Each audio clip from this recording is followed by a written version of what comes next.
3월 20일 사순절 특별 새벽 연합성회에 참여하신 성도 여러분들을 주님의 이름으로 환영하고 축복합니다. 저는 샌디에고 한인연합감리교회를 섬기는 이성현 목사입니다. 오늘 우리가 함께 나눌 말씀은 이사야서 57장 14절로 21절에 있는 말씀입니다. 그가 말하기를 도두고 도두어 길을 수축하여 내 백성의 길에서 거치는 것을 제하여 버리라 하리라. 지극히 존귀하며 영원히 거하시며 거룩하다 이름하는 이가 이와 같이 말씀하시되 내가 높고 거룩한 곳에 있으며 또한 통회하고 마음이 겸손한 자와 함께 있나니 이는 겸손한 자의 영을 소생시키며 통회하는 자의 마음을 소생시키려 함이라. 내가 영원히 다투지 아니하며 내가 끊임없이 노하지 아니할 것은 내가 지은 그의 영과 혼이 내 앞에서 피곤할까 함이라. 그의 탐심의 죄악으로 말미암아 내가 노하여 그를 쳤으며 또 내 얼굴을 가리고 노하였으나 그가 아직도 패역하여 자기 마음의 길로 걸어가도다. 내가 그의 길을 보았은즉 그를 고쳐줄 것이라. 그를 인도하며 그와 그를 슬퍼하는 자들에게 위로를 다시 얻게 하리라. 입술의 열매를 창조하신 자 여호와가 말하노라. 먼 데 있는 자에게든지 가까운 데 있는 자에게든지 평강이 있을지어다 평강이 있을지어다 내가 그를 고치리라 하셨느니라. 그러나 악인은 평안함을 얻지 못하고 그 물이 진흙과 더러운 곳을 늘 솟구쳐 내는 요동하는 바다와 같으리. 내 하나님의 말씀에 악인에게는 평강이 없다 하셨느니라. 오늘 여러분과 저에게 주시는 하나님의 말씀입니다. 저는 한국에서 중학교를 진학을 하면서 10여 년 동안 살았던 삼청동 골짜기를 벗어나 마포 나루터까지 진출을 하게 되었습니다.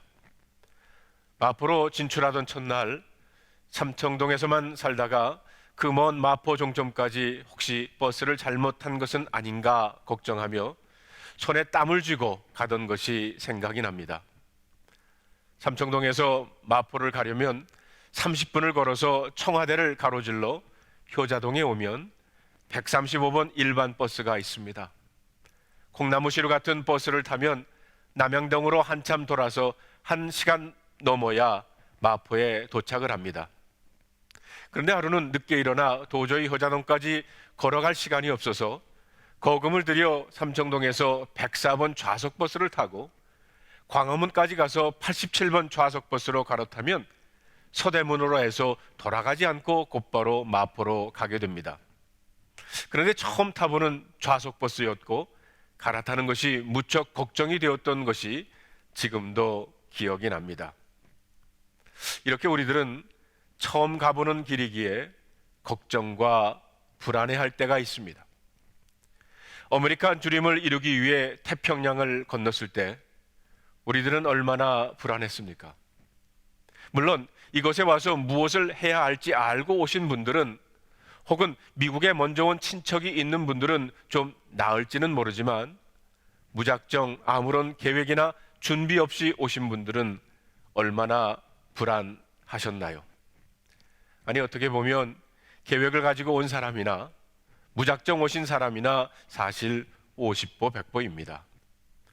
계획이 있었지만 제대로 이루어지지 않는 경우도 있고 무엇보다 새로운 문화 속에서 잘 통하지도 않는 언어로 살아야 하는 것이 더 큰 스트레스가 되기도 했습니다.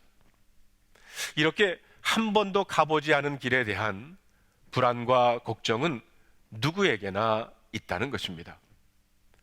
사춘기에 부모님을 따라 미국에 와서 고삐 풀린 망아지처럼 이리 뛰고 저리 뛰면서 갈 길을 몰라 헤매던 때가 있었습니다. 앞으로 커서 어떤 사람이 되어야 할지, 무슨 공부를 해야 할지 몰라서 밤을 새워 고민하며 기도한 것이 아니라 술 마시고 포카 치고 춤추며 밤을 지새웠던 때가 있었습니다. 다행히 대학교에 가서 길 대신 주님을 만나 내가 가야 할 길을 어렴풋이나마 보여주신 것, 제게는 잊을 수가 없습니다. 그러나 목사가 되어 목회를 하면서도 갈 길을 몰라 헤매고 오늘도 나는 갈 길 모르니 주여 인도하소서 찬송을 부를 때가 많습니다. 제가 젊은 나이에 뉴저지에서 교회를 개척해서 목회를 한다고 쩔쩔매는 것을 보고 제 여동생이 하루는 진심으로 저를 생각하며 이런 말을 했습니다. 오빠, 정말 젊은 나이에 안 됐다. 자기가 보니 아버지 뒤를 이어 장남인 제가 가업을 이어가기 위해 무슨 큰 희생한다고 생각한 것 같습니다. 그러니 오빠 젊은 나이에 참 안 됐다라고 위로를 한 것입니다. 저도 가끔 생각해 봅니다. 다른 길은 없었을까? 다른 길은 어떠했을까? 그래서 저는 나의 갈 길 모르니 주여 인도하소서 이것을 부를 때가 많았습니다. 내일이면 예배당에 모여 예배 드리지 못하고 온라인으로 예배를 드린 지 꼭 1년이 됩니다.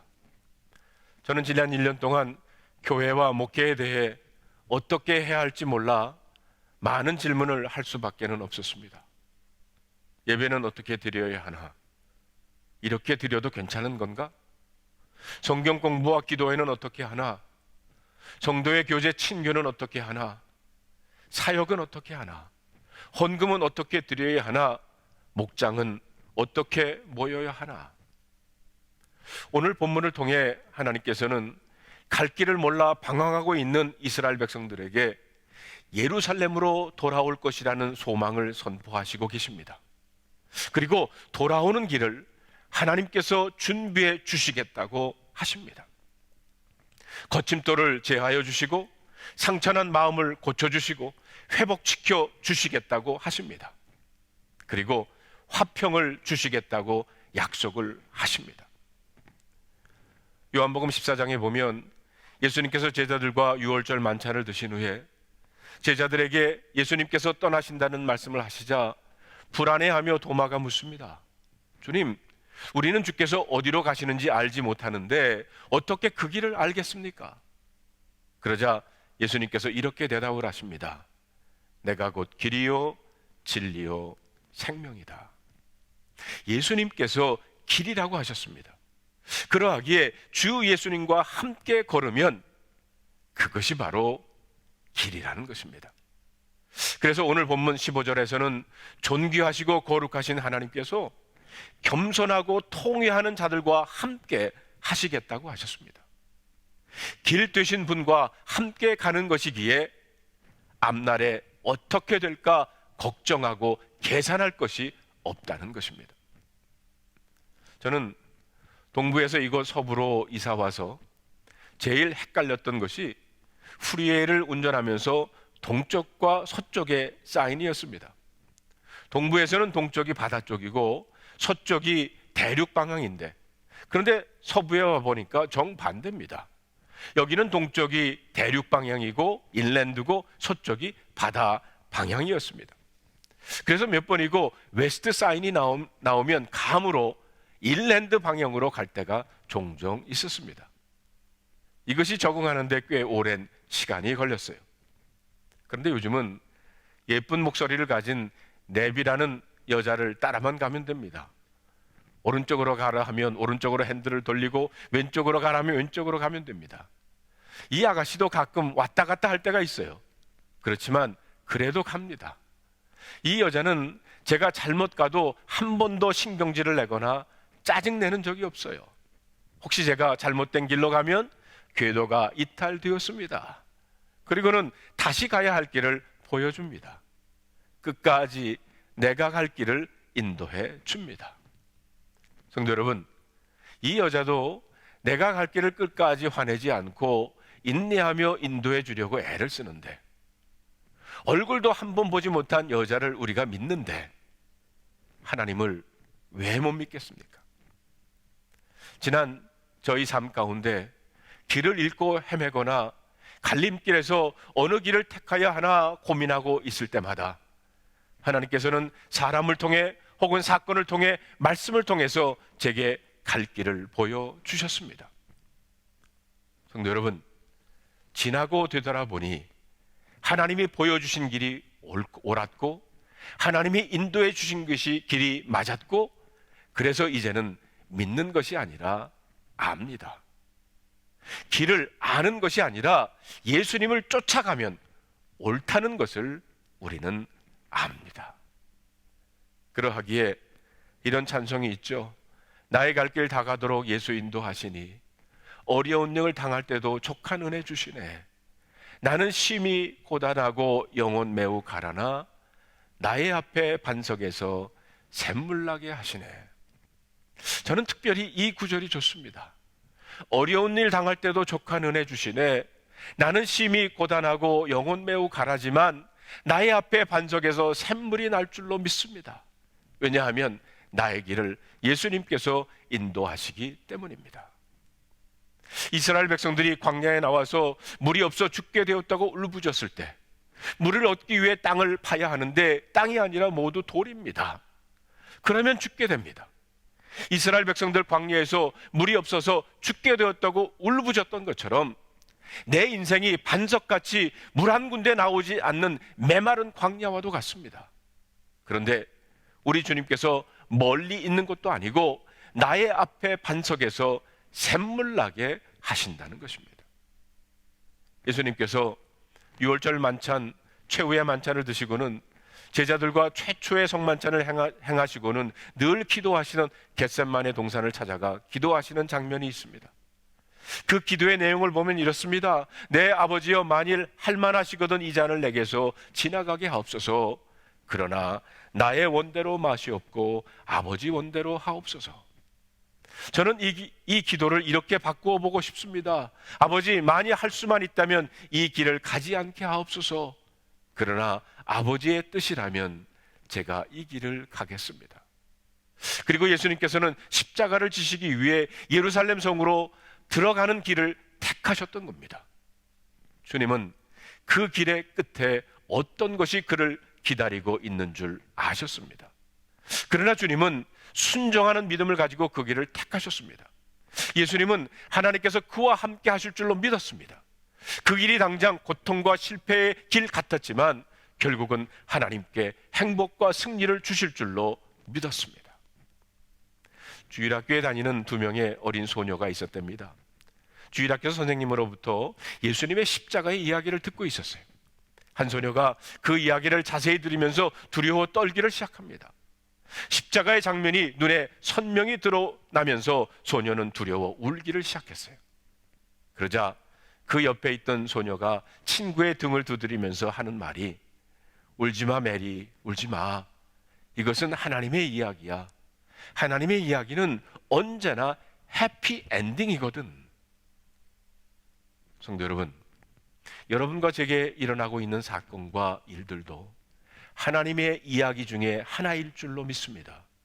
우리가 하나님을 신뢰하고 순종하며 믿을 때 우리 현재의 사건들도 해피 엔딩이 될 줄로 믿습니다. 성도 여러분, 다음 주일은 종려주일입니다. 2000년 전 예수님께서 택하신 길도 예루살렘을 향한 길이었습니다. 그러나 그 길은 인류를 구하기 위한 십자가의 길이었어요.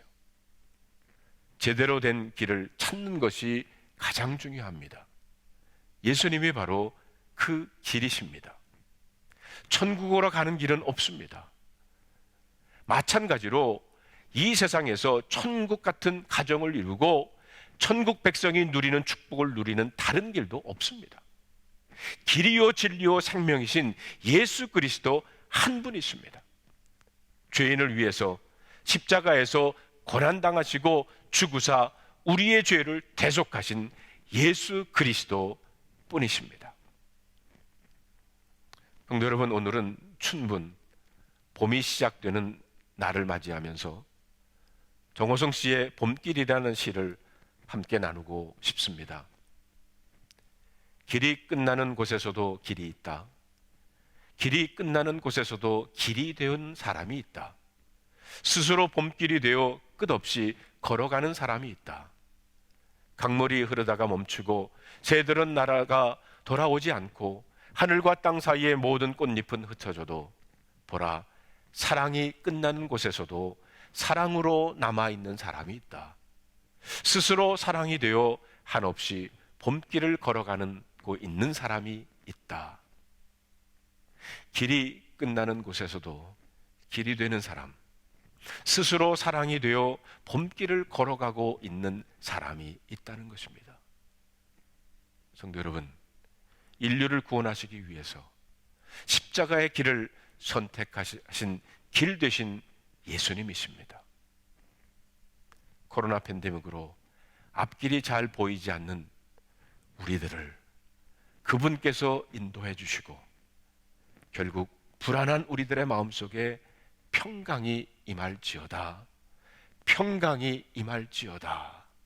오늘 저와 여러분에게 들려주시는 주님의 음성을 귀 기울여 들어보시기를 바랍니다.